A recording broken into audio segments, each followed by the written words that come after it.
Buenas tardes.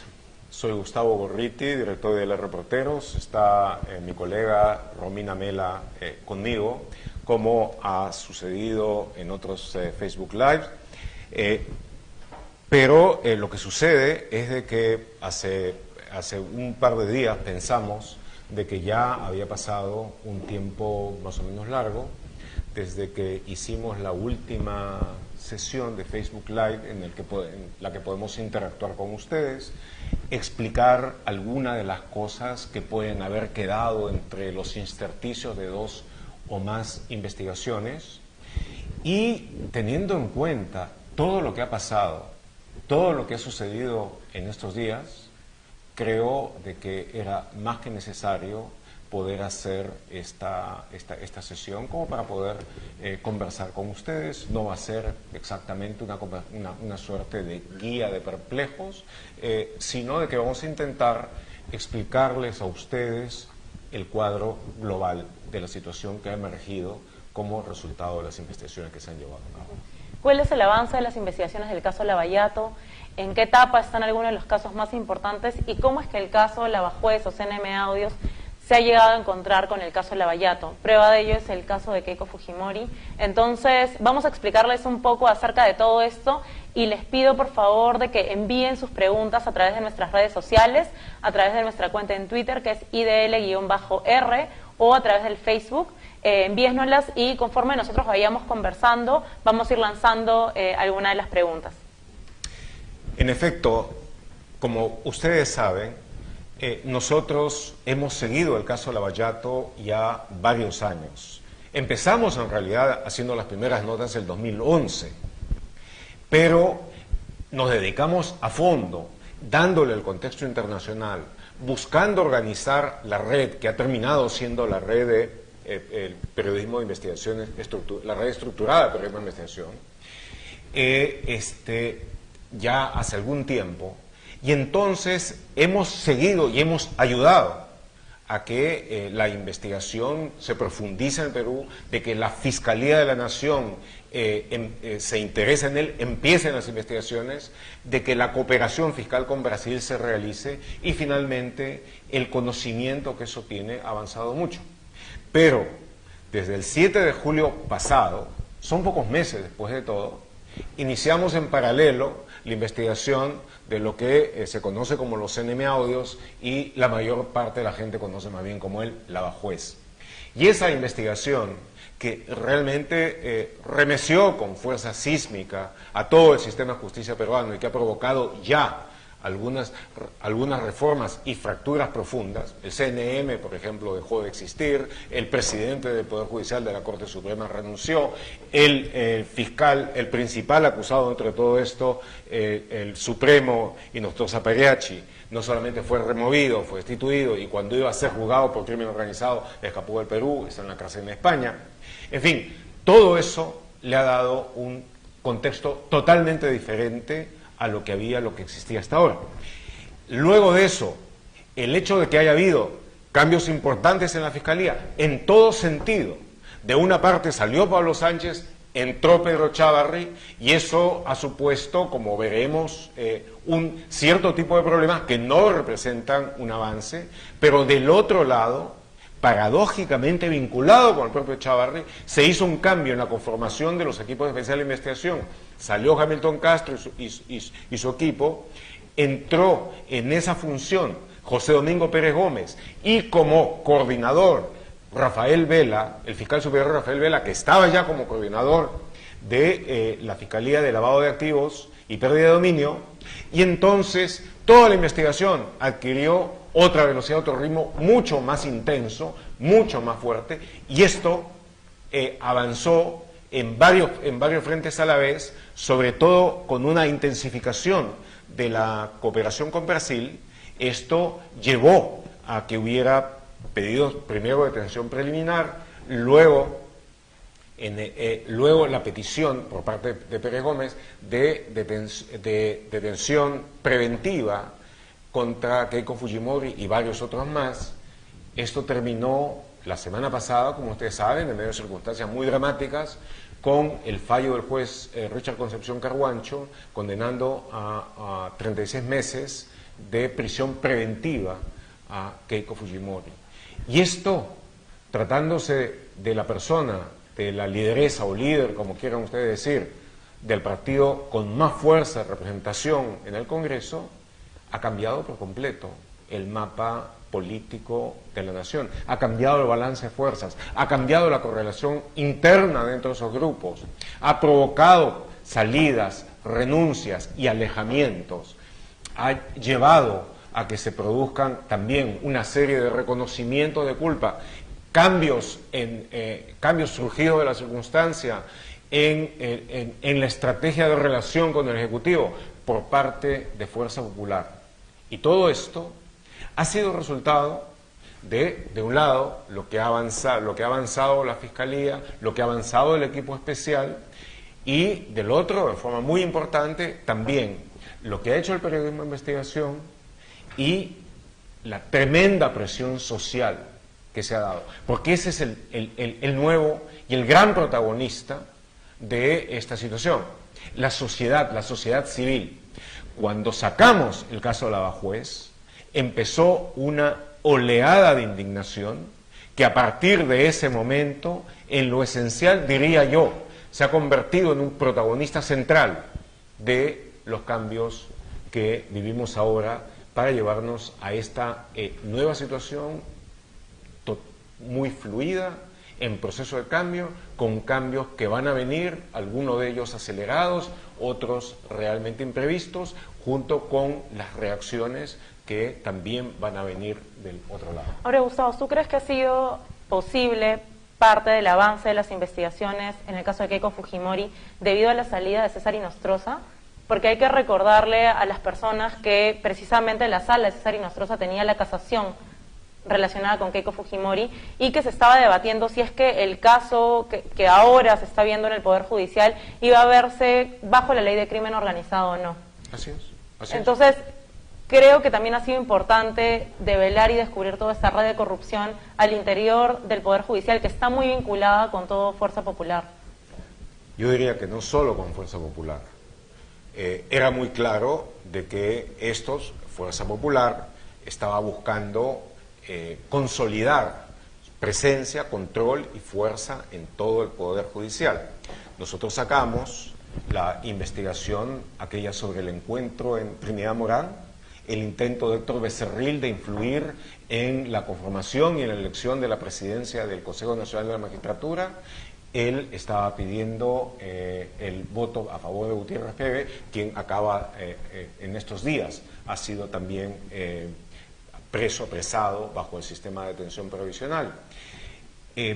Ellos estaban en eso y tenían toda la posibilidad de hacerlo. Amenazaban al entonces fiscal de la Nación, a Pablo Sánchez. Con sacarlo. Estaban dentro de ese proceso, tenían una gran influencia sobre la Corte Suprema.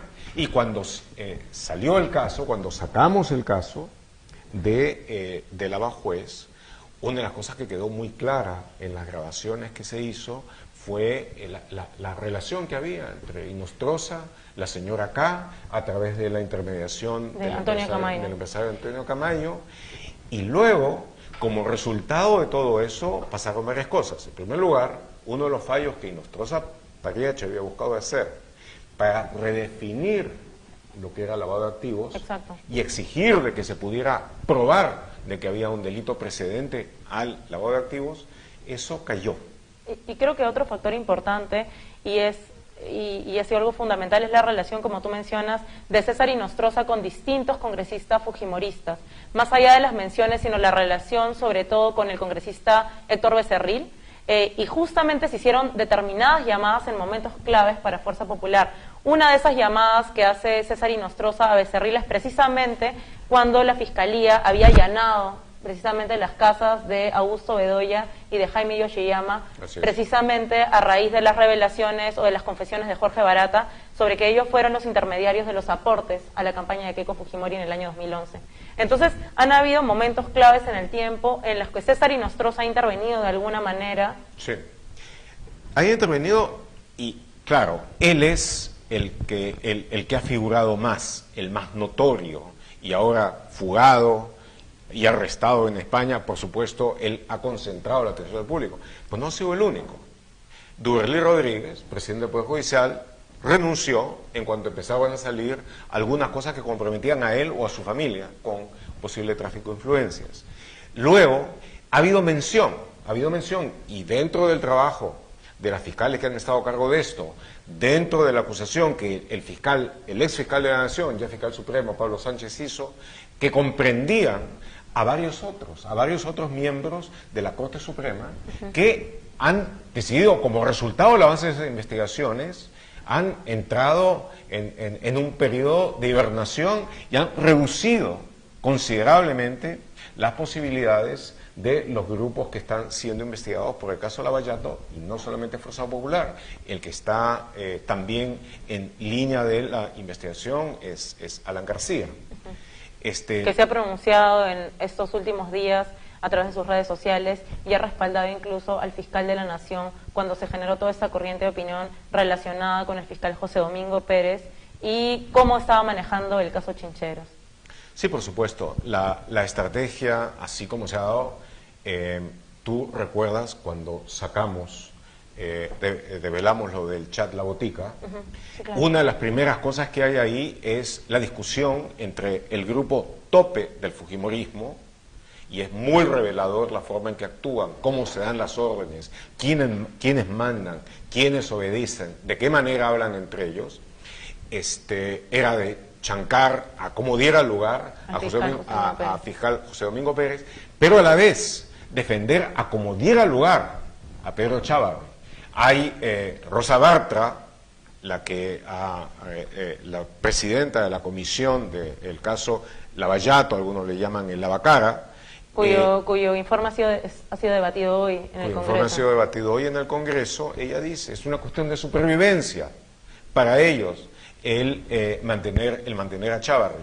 Y entonces se ha dado la circunstancia realmente extraordinaria, inédita diría yo, en la que tú tienes en la Fiscalía, de un lado, un fiscal de la Nación que tiene pues casi la misma estabilidad en el cargo que la de un perro o una moto, y que intenta aferrarse a él de todas las maneras posibles, pero tiene todavía, pese a todo, y pese a la fragilidad, y pese a que está básicamente colgado en una brocha, es el fiscal de la Nación, tiene capacidad de mando, busca de utilizar su autoridad de la manera que puede, pero a la vez tienes que en escalones muy inferiores este grupo de fiscales virtuosos avanzando decisivamente en las investigaciones, avanza a gran velocidad y en forma decisiva las investigaciones, pese a lo que intenta hacer su jefe máximo,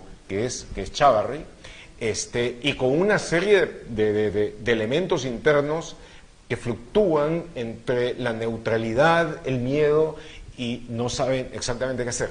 En ese contexto es que Alan García decide apoyar del todo a Chávarri, como lo están haciendo los futbolistas, pensando seguramente García como Bartra, que es una cuestión de supervivencia. Y también empiezan a manejar, dado que el Ejecutivo, el presidente Vizcarra, el Premier, tienen ahora una actitud mucho más fuerte, de respaldo precisamente a las investigaciones contra la corrupción, empiezan a hablar sobre la realización de un golpe. Sí, y además de la realización de un golpe, es que toda esta investigación tiene un cariz político y es un intento del gobierno por desestabilizar al país y poder perjudicar a los partidos políticos. Cuando en el caso de Keiko Fujimori, aún más en términos de financiamiento de campañas políticas, se ha probado de determinadas maneras cómo se hizo. No solamente han sido las declaraciones de los delatores premiados de Odebrecht, sino también distintos falsos aportantes y también altos miembros del partido fujimorista que han entregado información privilegiada y, sobre todo, todos los intentos de obstrucción de la justicia que ha tenido el partido Fuerza Popular en el marco de toda esta investigación. Sí, y aquí entramos a una cosa que yo creo que es interesante, no sé si opinamos acá en IDL Reporteros todos de la misma manera. Yo en principio, en lo personal, considero que la prisión preventiva debe ser casi un último recurso cuando no hay muchas alternativas. Creo que no hay demasiadas cosas que justifiquen, mientras una investigación está en curso, llevar a cabo una detención preventiva. En el pasado he expresado mi oposición respecto de algunas medidas que hubo en ese sentido, pero sí considero que una de las razones que la justifica en forma clara, definida y mesurada, es cuando hay intentos claros de obstrucción de la investigación y obstrucción de la justicia. Creo que en este caso, en el caso concreto de la investigación de los aportes a Fuerza 2011, no hay duda alguna que ha existido intento tras intento tras intento de obstrucción, utilizando todos los elementos de fuerza de poder que tenían a su lado. Y desde los rangos más bajos, como tratar de intimidar y amedrentar a aquellas personas que habían figurado como aportantes cuando no lo eran, hasta en los niveles más altos tratando de influir en el Poder Judicial precisamente con el juez César Inostroza, para que salga una casación favorable a Keiko Fujimori y ya no estaríamos en esa etapa del proceso. Así es. Recuerda, por ejemplo, y estamos hablando de mayo del 2017, cuando Marcelo Odebrecht por primera vez mencionó en el contexto de un interrogatorio que estaba vinculado originalmente con Ollanta Humala, de que él estaba seguro que le habían dado a todos.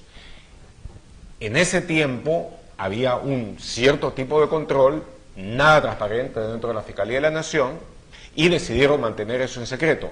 Nosotros nos llegamos a enterar de eso, lo sacamos, lo dije yo, hubo un escándalo, después de lo cual la Fiscalía de la Nación, en ese momento, en forma claramente corrupta, sacó un comunicado negando de que eso hubiera tenido lugar, y eso propició un ataque virulento de todo el troleo fujimorista. Esta anotación en la agenda de Marcelo Odebrecht decía que hay que aumentar 500. Eso fue antes. Primero él había dicho, yo estoy seguro que le hemos dado. Cuando estos salieron diciendo todo aquello, creo que fui yo quien dijo que si se arañaban tanto por eso, que esperaran que venía bastante más. Y ahí sacamos lo que fue la anotación de la agenda en el celular de Marcelo Odebrecht diciendo darle 500 más a Keiko, hacer visita. Pero después de eso, cuando se siguió avanzando, y en algún momento, no nosotros, sino Graciela Villasís del Comercio, sacó algo, una información que era clarísimamente correcta, salió Keiko Fujimori en un video a amenazar al Comercio y amenazar a Graciela Villasís con hacer demandas judiciales. De tal manera de que ese tono prepotente, imperativo para lograr el encubrimiento, fue siempre lo que distinguió cada paso de esta investigación. Y no hay que olvidar en el chat, cuando nosotros sacamos el chat La Botica, sí, también ella amenazó con denunciar a los periodistas de IDL Reporteros. Es decir, ha sido una actitud constante.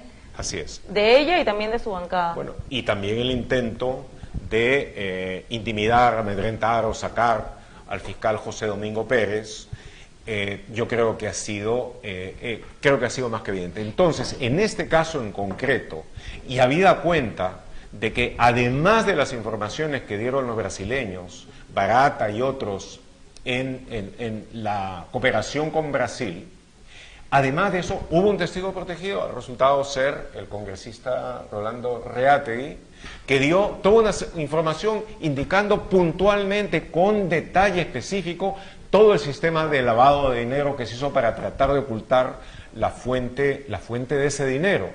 Bueno, él pidió protección porque dijo temer por su vida y la de su familia. Y lo mismo ha sucedido, el mismo nivel de miedo se ha dado con otros testigos. De tal manera de que en este caso en concreto, sí había lugar, a mi entender, como para que se tomara la medida extrema de la prisión preventiva. Dicho lo cual, queda la pregunta si 36 meses es un plazo adecuado. Yo personalmente creo que no, creo que es excesivo, y espero, y de acuerdo con el ritmo de velocidad con la que se ha avanzado en las investigaciones, Me imagino de que antes de un año se va a haber llegado al momento en que la Fiscalía esté en condiciones de presentar en un juicio Ahora, su caso. cuando menciona lo de los 36 meses, el juez Concepción Carguancho ha indicado que se refiere a que en esos 36 meses se espera a que todo el proceso concluya, es decir, toda la fase de investigación, acusación y juicio oral, que se espera que en todo ese plazo concluya todo el caso. Además, lo que ha sido importante es que en medio de todo este proceso de detención preliminar y luego detención preventiva, han aparecido muchísimas otras personas que están empezando a declarar. Por ejemplo, es el caso de ese testigo protegido que en realidad ahora mencionamos su nombre porque él mismo lo ha reconocido así y salió publicado, que es Rolando Reategui. Él ha dado información clave, pero la dio después de que Keiko había sido detenida preliminarmente. Entonces, muchas personas están empezando a declarar y a hablar a raíz de que se han tomado algunas acciones y algunas medidas y la investigación ha avanzado. Sí, pero la idea es de que esta investigación se resuelva, que entre a juicio y que también se resuelva judicialmente mucho antes de los 3 años. Porque obviamente no se trata de tener una detención que equivale a una sentencia anticipada. Pero, como digo, creo que estamos seguros virtualmente sobre la base de lo que hay, de que se va a lograr, se va a conseguir antes. Ahora bien, yendo de ahí al aspecto humano, la prisión, la detención preventiva de Keiko Fujimori fue recibida por algunos como una suerte de triunfo. Y ha habido obviamente alguna gente, especialmente aquellos que han sufrido por parte de los excesos del Fujimorato y también más recientemente de la prepotencia de Fuerza Popular, que manifestaron esta alegría por lo que sucedió. Y a mi entender eso no debe ser el caso. Yo creo de que en todo lo que haga uno en la lucha contra la corrupción, en la lucha por la democracia, en nuestro caso, en el trabajo por el periodismo de investigación, hay que luchar con denuedo, hacerlo con firmeza, enfrentar con toda decisión los obstáculos que haya y los ataques que puedan realizarse. Y si es necesario, defenderse y combatir con intrepidez. Pero una vez que se ha vencido, hay que hacerlo con sobriedad, con mesura, con sensibilidad y con compasión. Además, no creo que nadie pueda alegrarse por la prisión de nadie, ¿no? No, y mucho menos cuando hay familia involucrada, medio, cuando hay niños de por medio, de tal manera de que una cosa que es sumamente importante es mantener esto con mesura, con sobriedad y ver con toda claridad de que no se involucre ni se haga sufrir a las familias por esa razón. Sí, y creo que es fundamental en ese sentido, desde el periodismo de investigación, seguir publicando y avanzando con las investigaciones y tener en cuenta algo que es importante. En ninguno de los casos hasta ahora, en el de Keiko como en otros del caso Lavallato, ha habido todavía una condena. No. Todas las personas están en calidad de investigadas. Sí. Entonces, algunos ciudadanos a veces confunden el hecho de que ella ahora está en prisión preventiva junto con lo que pasó también con Humala y con Nadine Heredia. No es que hayan sido condenados, están en una fase de investigación. Así es. Y para la justicia son inocentes hasta que se compruebe lo contrario. Hasta que haya un fallo judicial. Exacto. Claro, una sentencia en ese sentido. Mientras tanto son inocentes. Y hay que actuar bajo ese criterio. Por supuesto, llevando a cabo con decisión todas las investigaciones como lo buscamos hacer nosotros también. Pero de nuevo, teniendo presente de que el proceso que hay aquí es un proceso de encontrar la verdad de los hechos, de poder definir, una vez encontrada esa verdad de los hechos, las consecuencias legales que eso supone y desgraciadamente el tipo de castigo que sea necesario, que sea menester. Pero ese es un trabajo que hay que hacerlo con mucha decisión, pero sobre cuyos resultados realmente no cabe festejar. Es solamente la sobriedad de luchar porque se haga justicia y se haga justicia en forma adecuada. Sí, ahora yo quiero mencionar algo, y tú lo dijiste al inicio, pero creo que es fundamental. Desde el momento que hubo un cambio de timón en la conducción del equipo especial Lavallato, ha habido un avance importantísimo en todas las investigaciones. Espectacular. Y prueba de ello, además, José Domingo Pérez, que es el fiscal que ya estaba encargado de la investigación sobre Keiko Fujimori, es uno de los casos que se ha mantenido. O sea, él mantenía esa investigación en lavado de activos y luego la ha llevado al equipo especial Lavallato. Y es una de las investigaciones que ha avanzado muchísimo, además con un factor de sorpresa importante, que es vital en una estrategia fiscal. Sí. Entonces lo que hemos visto es que en las últimas semanas, en realidad, han estado avanzándose muchísimo con los casos. Además se retomó el diálogo y la relación con la compañía, porque lo que había ocurrido con el fiscal Hamilton Castro, que era el anterior jefe del equipo especial, se había roto la relación con la compañía. Ha sido con este nuevo equipo el que se ha retomado todo ello y estamos a algunas semanas de que se pueda firmar un acuerdo de cooperación corporativo de la empresa Odebrecht. Ese es un punto importante. Ese es un punto bastante importante. La compañía Odebrecht, y esto hay que entenderlo, la corporación Odebrecht, inicialmente y en toda la parte de esta investigación, al comienzo, al medio, casi hasta llegar hasta el fin del 2016, fue la líder del cartel de empresas brasileñas corruptas y de sus asociados y consorciados nacionales en diversos países que llevaban a cabo el gigantesco, el épico esquema de corrupción conocido como Lavallato. Pero cuando se rindieron ante la presión de la investigación, sobre todo de las autoridades brasileñas, pero también de las estadounidenses y las suizas, a fines del 2016, Odebrecht hizo un cambio muy importante que ha sido además continuado y acentuado mucho a lo largo del tiempo. Entró en un proceso de delación, de confesión corporativa, en el que todo el conocimiento que habían acumulado como líderes de este esquema de corrupción cambió hacia la colaboración con la justicia, sobre todo la brasileña y la americana. Con el Perú, eso, especialmente con el equipo anterior, el que lideró Hamilton Castro, no se llegó a hacer, tardó mucho.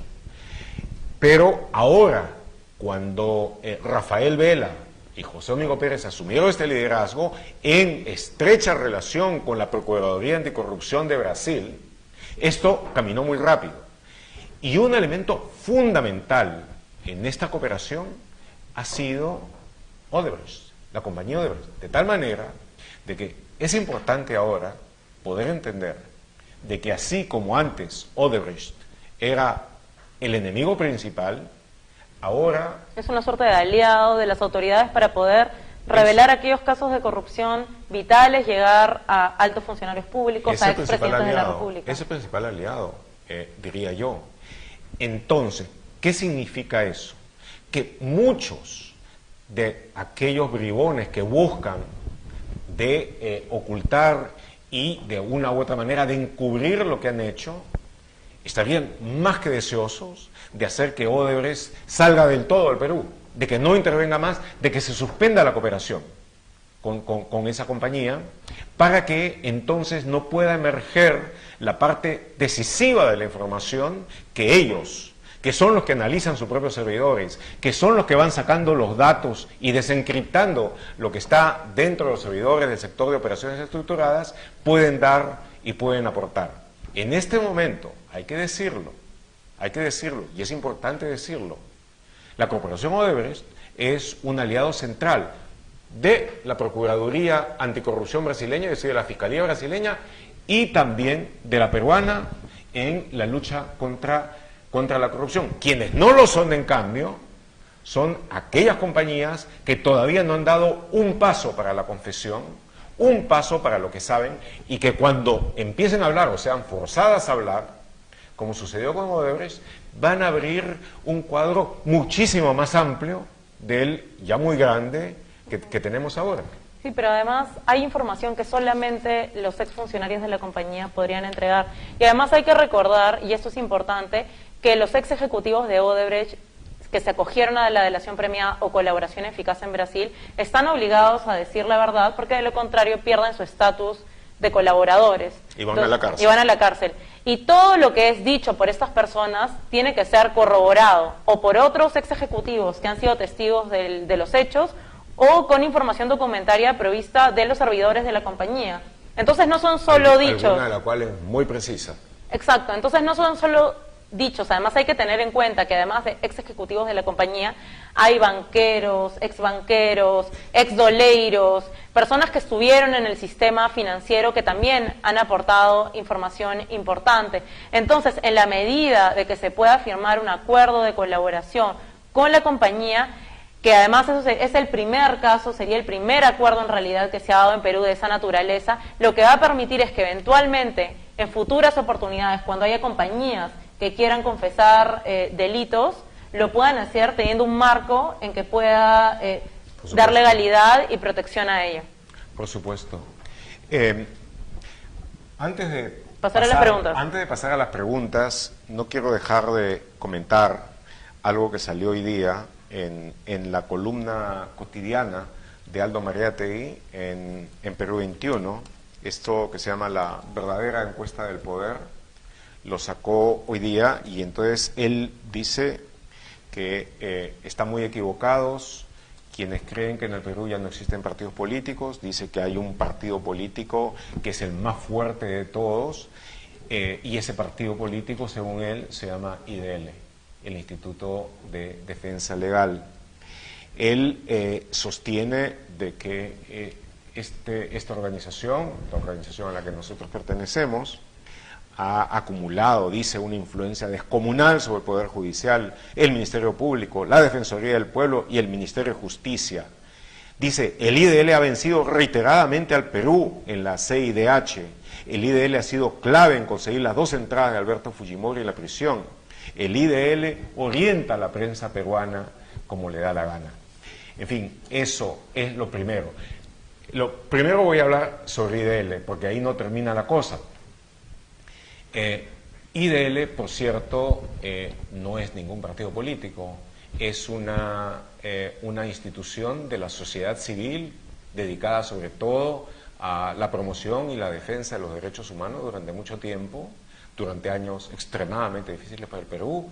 Lo ha hecho bien, lo ha hecho con decisión, con constancia, ha logrado un nivel de credibilidad, ha hecho toda una serie de investigaciones, son investigaciones que han demostrado ser correctas, y si ha tenido alguna influencia, ha sido la influencia a través de haber sacado cosas ciertas. Que le haya ganado al Perú, no me hagas reír, o sea, en eso IDL jamás enfrenta al Perú. Somos parte de la nación y si en determinado momento enfrentamos a un gobierno que intenta cohonestar la violación de derechos humanos, entonces nos constituimos como parte. Pero a quienes se defiende es a peruanos, y a los peruanos que más sufren, a los peruanos que de otro modo no tendrían quien los defienda. Ahí no termina la cosa, porque igualmente dicen de que también en cuanto a los periodistas más poderosos, quien es de lejos el más poderoso soy yo, según Aldo Mariátegui. Dice, hace unos años fue muy importante en la caída del albertismo, pero hoy ha deshecho meticulosamente al queiquismo. Los partidos, dice, no son nada al lado del IDL, como el resto del periodismo no somos nada, y lo dice en mayúsculas, al lado de Gorriti. ¿Acaso alguno ha pulverizado a un partido como Gorriti y el IDL? Bueno, a ver, en primer lugar, yo soy director de IDL Reporteros y tengo el honor de trabajar con un grupo pequeño, pero muy sólido y muy capaz de periodistas. No soy yo la única persona que trabaja acá. Por supuesto, trabajo duro, pero todas las otras personas lo hacen también. En segundo lugar, el propósito de lo que hacemos, IDL Reporteros, es una publicación de periodismo de investigación, sin fines de lucro, totalmente independiente. Somos independientes dentro de IDL. Nadie nos puede dar direcciones sobre qué hacer o no hacer. Y nosotros buscamos investigar y sacar a la luz asuntos difíciles, la verdad de los hechos que interesan a la población, que interesan a la gente, que son fundamentales para la gobernabilidad democrática del país, que no permite que ningún poderoso tenga el poder de mentir, de robar de violar la ley y de hacerlo impunemente. En ese sentido, nosotros lo único que hacemos, IDL Reportero, del cual formo parte, es darle a la gente el poder de la información a través de la verdad de los hechos. No buscamos de pulverizar, ni de fracturar, ni de hacerle daño a ningún partido. Buscamos defender la democracia a través del ejercicio del periodismo de investigación, parte fundamental de la libertad de prensa y sin la cual ninguna democracia existe o permanece. No nos interesa, a mí personalmente no me interesa en modo alguno la visión de mayor o menor poder. Lo nuestro, como digo, es tener la posición de servir a la gente dándole la verdad de lo que ha sucedido, escudriñando casos difíciles, Lavallato, Lavajuez, para que la gente sepa exactamente lo que pasó, para que sepan exactamente detrás de cuál de este Supremo, de este comisionado del Consejo Nacional de la Magistratura, de este fiscal supremo, de este político, de esta política, el tipo de hechos que se cometieron, se perpetraron, las leyes que se violaron y las consecuencias que hay que enfrentar. Si eso no define el papel de la prensa en una democracia, yo francamente no sé qué la define.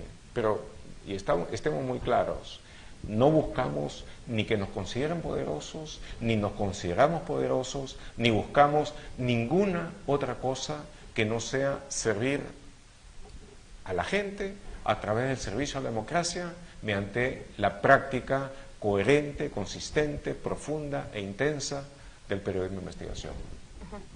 Suscribo totalmente lo que dice Gustavo. Y bueno, vamos a pasar porque tenemos varias preguntas, entonces las voy saltando. Tenemos aquí una pregunta de Lu Bater que dice: ¿qué opinan de la teoría del abogado de Keiko Fujimori? Y ponen entre paréntesis Abanto, que se refiere a Humberto Abanto, que sostiene que Jorge Barata miente.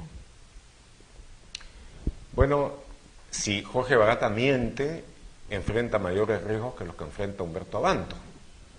Porque, de hecho, de paso está siendo investigado por la Fiscalía por haber sido árbitro en un proceso y haber fallado a favor de Odebrecht. Así es. Pero si Jorge Barata, que está en un proceso de delación premiada con la Procuraduría de Brasil, y que eso lo obliga a decir la verdad y no omitir hechos importantes cuantas veces se le pregunte en el marco de ese acuerdo, si él miente, tiene el riesgo inminente de perder todas las cosas que ha logrado, entre las cuales el estar todavía en libertad. Va a tener después que ir a prisión, me parece por un corto tiempo, después va a estar en prisión condicional, pero ese es un castigo sumamente leve en recompensa a la información que ha dado y se espera que dé. Y si no lo hace, va por largos años a la prisión sin posibilidades de perdón y sin posibilidades de cambio. Aparte, perdón que te interrumpa, pero no solamente la versión de Barata ha sido dada por él, sino ha sido confirmada por Luis Mameri, que fue vicepresidente de Odebrecht para América Latina y Angola, y también por Marcelo Odebrecht, que fue CEO de la compañía. Y además, en algunos casos, ha sido ya acompañada por la entrega de documentos que son importantes y que ratifican, demuestran las transacciones a las que él se ha referido. Sí. De tal manera de que la única pregunta que hay, la única pregunta válida en este aspecto, y creo que tenemos que agradecerle a Abanto por haber sacado el tema a la luz, es si Barata ha dicho ya todo lo que sabe. Y yo pienso que definitivamente no, que Barata sabe todavía mucho más y que Barata tiene que hablar y que esperamos que Barata hable bien, hable pronto y hable todo. Además, solo una cosa final en el caso de Keiko Fujimori, Graciela Villasís del Comercio publicó hace algunos días correos electrónicos del sector de operaciones estructuradas donde daban cuenta de las transferencias y para la campaña de Keiko Fujimori. Entonces, no solamente han sido los dichos de Barata, están esos correos electrónicos del sector de operaciones estructuradas que además dan cuenta que el dinero para la campaña fue dinero de la Caja 2 de Odebrecht, que fue dinero ilícito, tal como lo han señalado no solo los funcionarios de la compañía, sino también el Ministerio Público de Brasil. Y también están las anotaciones encontradas en la computadora de Marcelo Odebrecht. Ahora, creo que es importante y hay que tener en cuenta los abogados que están alrededor de todos estos procesos. No solo Avanto, sino hay otros que son abogados de partidos políticos, en el caso de Lavallato o de algunos implicados, pero también lo son en el caso de Lavajuez o CNM Audios. Entonces, Avanto no solamente es abogado de Yoshiyama y de Bedoya en este proceso, sino también es abogado, por ejemplo, de Julio Gutiérrez Pebe, que hace poco le han dado la prisión preventiva, y también otros ex consejeros del Consejo Nacional de la Magistratura. Es, digamos, una defensa organizada. Luego tenemos otra pregunta de Pedro Michael Baike, que dice, ¿es posible que Alan García sea llevado a prisión preventiva?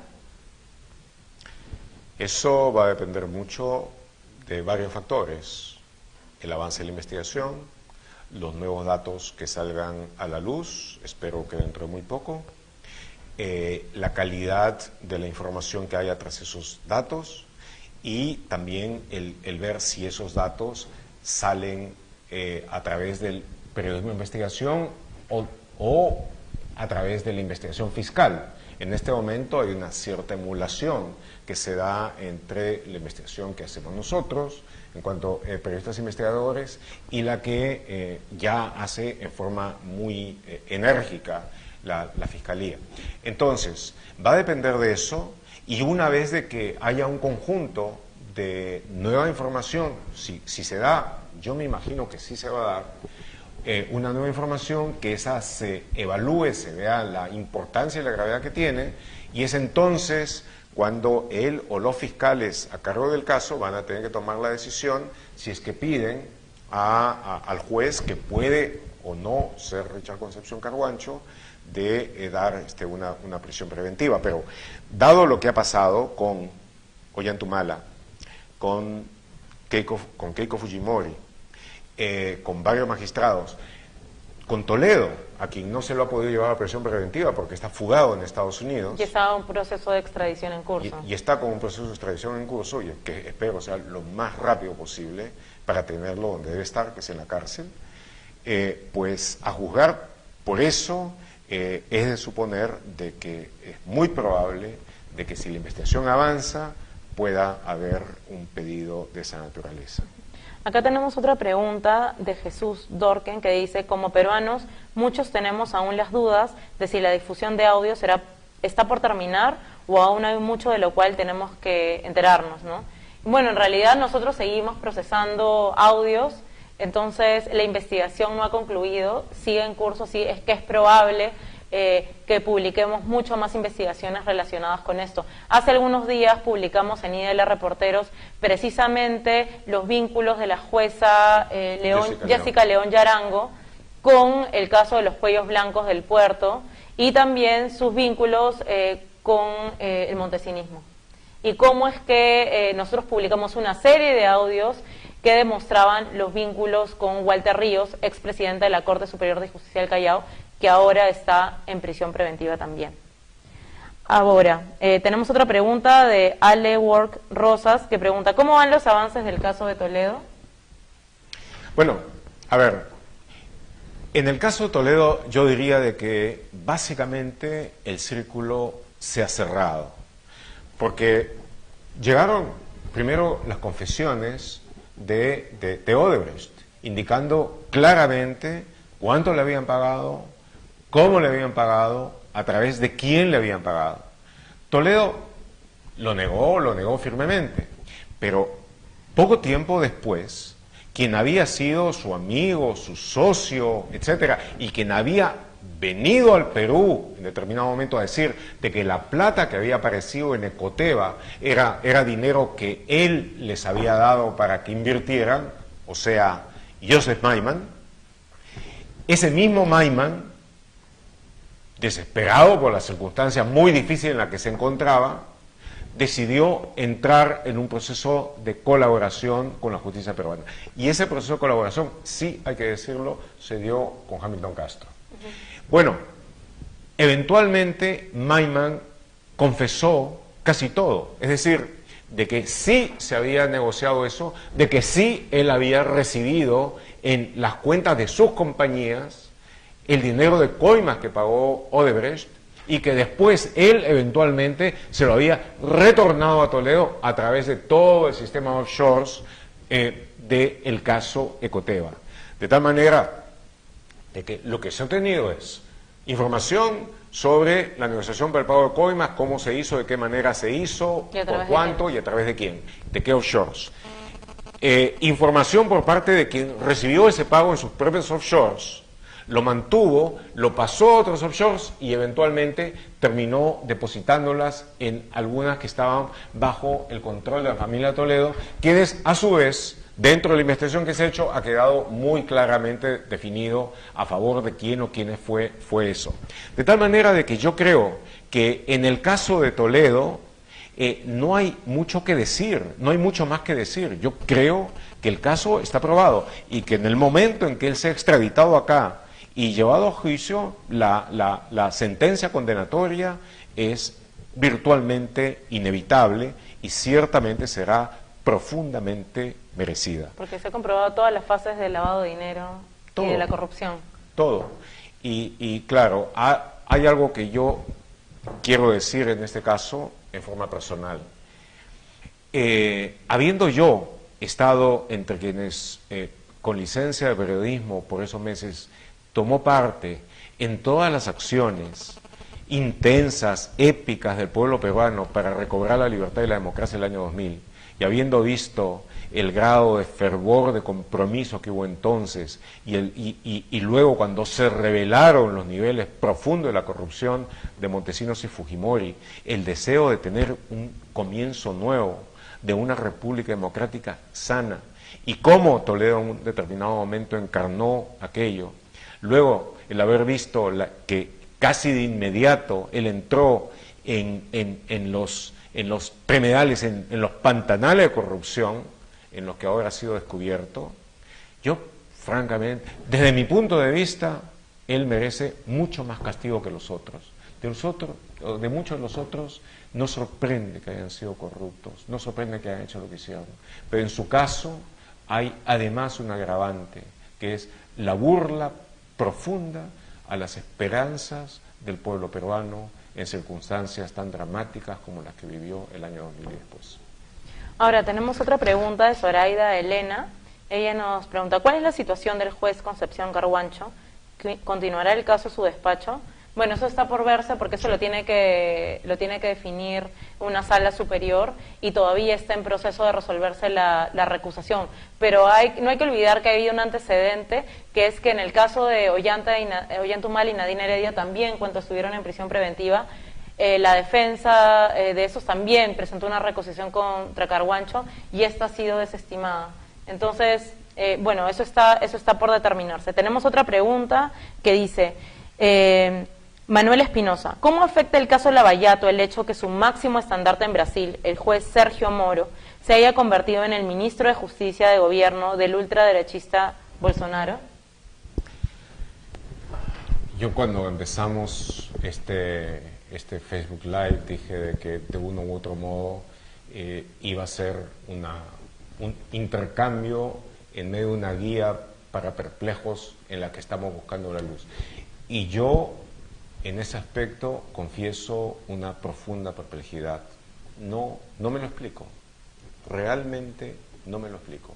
No solamente por lo que se ha planteado en la pregunta, sino también por el hecho de que Moro, incluso antes de empezar el caso Lavallato, era un profundo conocedor de otros casos históricamente importantes de la lucha contra la corrupción, sobre todo el caso de los jueces llamados de los Mani Pulite en Italia.